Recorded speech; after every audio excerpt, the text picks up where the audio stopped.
Cerecita. La Cerecita, Te sí, dije Cerecita. Cerecita, Para que no digas. ¿Cómo estás, Emilio? Buen Pues día. feliz, aprendiendo, Qué 3 horas bueno. increíbles, Sí, de veras. qué bueno. El premio Nobel de maestra de darnos nuevos datos. Mucha información. Mucha información. Fíjate qué paradójico, dirían, ay, de la vejez, ¿qué se puede decir? Todo. Todo. No se ha dicho nada. Es fantástico. Podemos seguir hablando, diciendo. Eres una pionera extraordinaria. Proponiendo. Yo No, hay otras, aprendo hay muchísimo. otras. Y a lo mejor hoy te voy a enseñar 2 cosas. A ver, enséñame, por Bueno, favor. primera cosa, que por primera vez lo que vamos a ver, yo soy nada más fotógrafo y no hice la entrevista. Ah, Imagina, yo ¿cómo? no hice la entrevista. No quiero ver la foto. No, bueno, no, bueno, Si vas fuiste a el ver. fotógrafo, no quiero verla. Yo nada más soy el que estoy manejando. Ajá. Porque Francisco del Paso, Sí, que el gran Francisco del novelista, Paso. él se tardó 10 años en hacer su libro Sí. sobre Maximiliano. 10 años. Ajá. Cada libro, escribió 3 nada más, pero 10 años para escribir un libro. Recomendadísimo, Memorias del Imperio. Ajá. Pero en esta ocasión vas a ver a un hombre que escribió 3 grandes libros, que se puso con un proyecto rarísimo a escribir algo desde México sobre el Islam y los judíos, a la sombra de la historia. Publicó 1000 hojas del primer tomo, el segundo no lo han editado, iban a ser 3000. Murió antes. Están a punto de hacer el Fondo de Cultura, la segunda. Pero es importante por lo que estamos viviendo ahorita, ¿no? La historia de 2 libros, el Corán y la Biblia, en lucha terrible y espantosa. Pero él se dedicó a estudiar eso profundamente sin ser un islamista. Entonces, como salía el libro, pero él tenía un compromiso internacional, además fue diplomático en París, bueno, yo lo conocí bastante, no podía estar en Guadalajara y dijeron, pues hay que grabar la entrevista. Y entonces otro amigo muy querido, Roberto Castañón, le hace la entrevista y dijeron, vamos con Emilio y que nos filme. Y entonces nos filmé yo no tengo nada que ver aquí más que la filmación. Bueno, está bien, voy a cerrar los ojos ahorita que pase Vas a ver. don Fernando del Don Paso. Fernando del Paso, con Castañón, un gran ensayista, editor del Fondo de Cultura, comentando esta extraña pasión de un mexicano ya grande que quiere estudiar estas 2 religiones, la Biblia y el Corán, y la terrible guerra que ha existido entre ellos, ¿no? Pues vamos, invitamos al público con mucho gusto a que nos acompañe a ver este video. Vamos.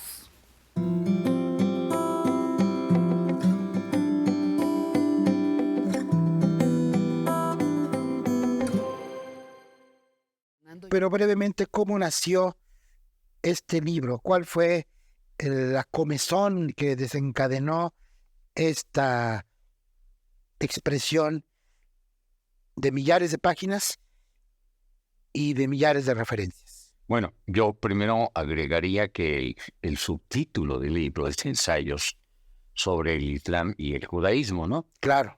Y sí, efectivamente, la primera parte cuento, pues lo que podría ser la génesis, pues, del libro, el origen, y el origen se remonta a mi infancia y a mi adolescencia. Yo nunca creí que iba a escribir un libro así, pero tuve amigos judíos y yo me volví agnóstico, o sea, no creyente, a los 11 o 12 años de edad, muy jovencito, y de manera fulminante, así que yo no creo en nada de esto. Y desde entonces he sido un agnóstico irredentor. Pero militante de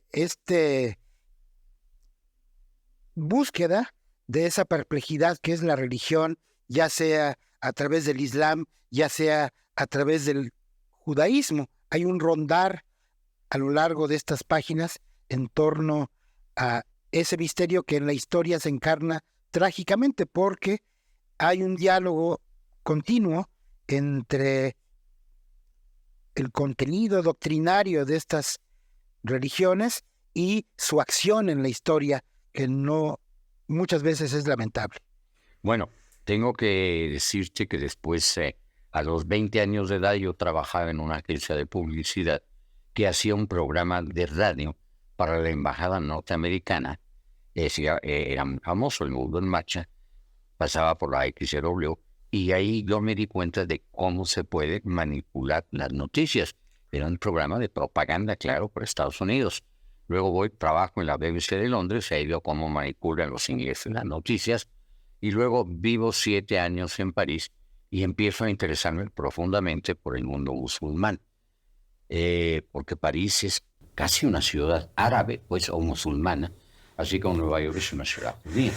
Bueno, Mahoma llegó muy lejos y en aquella época de Carlomagno casi llegó las fuerzas islámicas a la mitad de Europa, a la mitad de Francia. Bueno, sí, las conquistas de los 2 primeros siglos del Islam fueron fantásticas, pero fantásticas.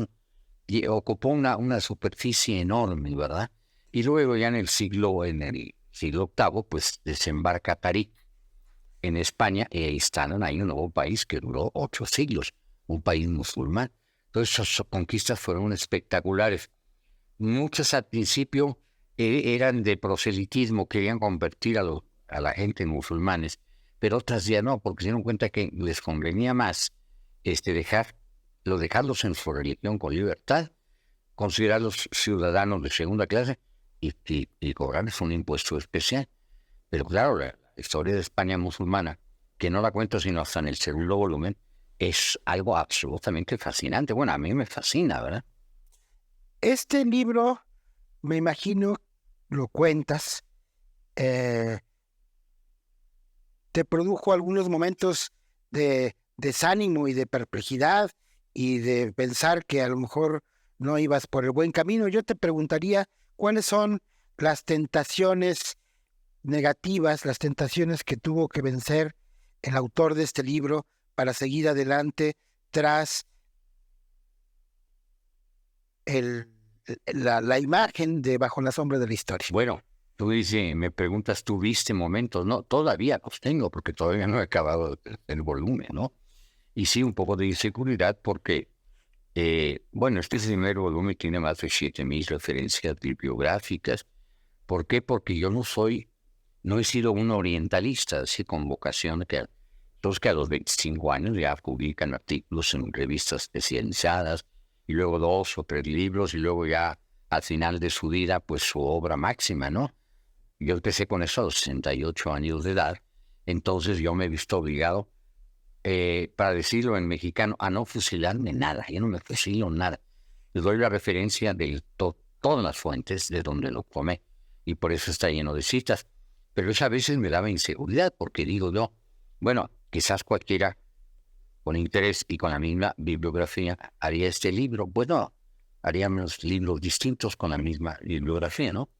Pero entra un momento también en que inevitablemente yo juzgo, sé que no se debe juzgar, pero a veces es inevitable. O sea, no juzgas desde su punto de vista, desde su siglo, desde su continente, desde su lengua, y lo he hecho. Yo digo, la imparcialidad es una virtud. La imparcialidad total es una imposibilidad.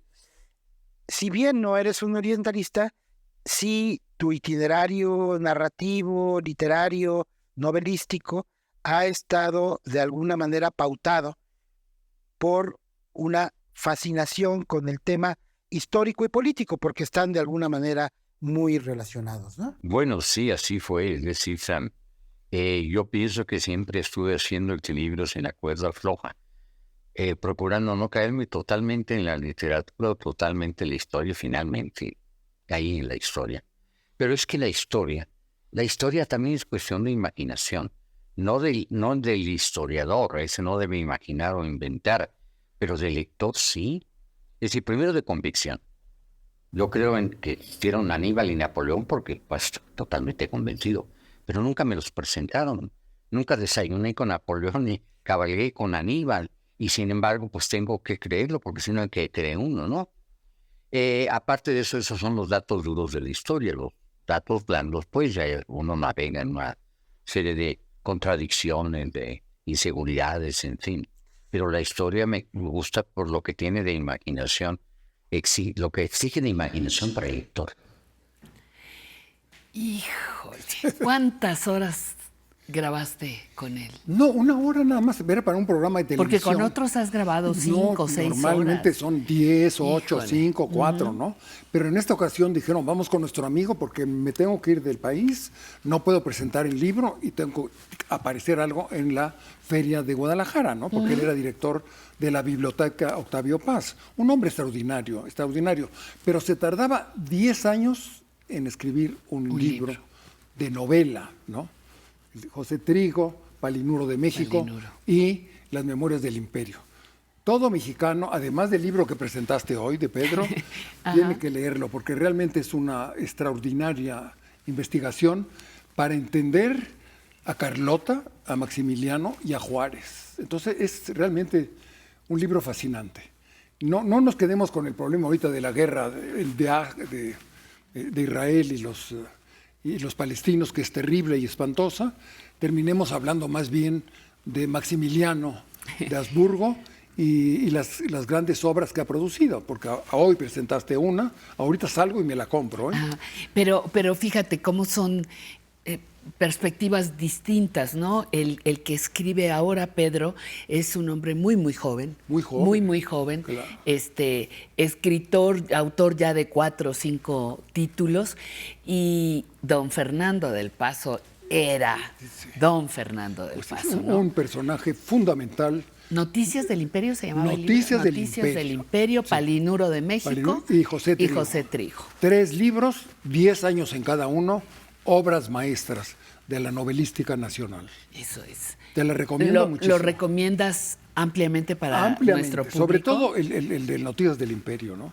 Realmente es una obra para nuestra historia y los personajes, ¿no? Y casi el personaje central es Carlota, ya en unos monólogos muy extraños, ¿no? Pero tiene un manejo del lenguaje y es uno de los grandes escritores de México. Pues no nos lo vamos a perder. No nos lo perdamos. Mi queridísimo Emilio Cárdenas, un placer como siempre. Aquí. Gracias por acompañarnos. Gracias por enseñarnos. traernos personajes tan valiosos como a don Fernando del Paso en esta ocasión.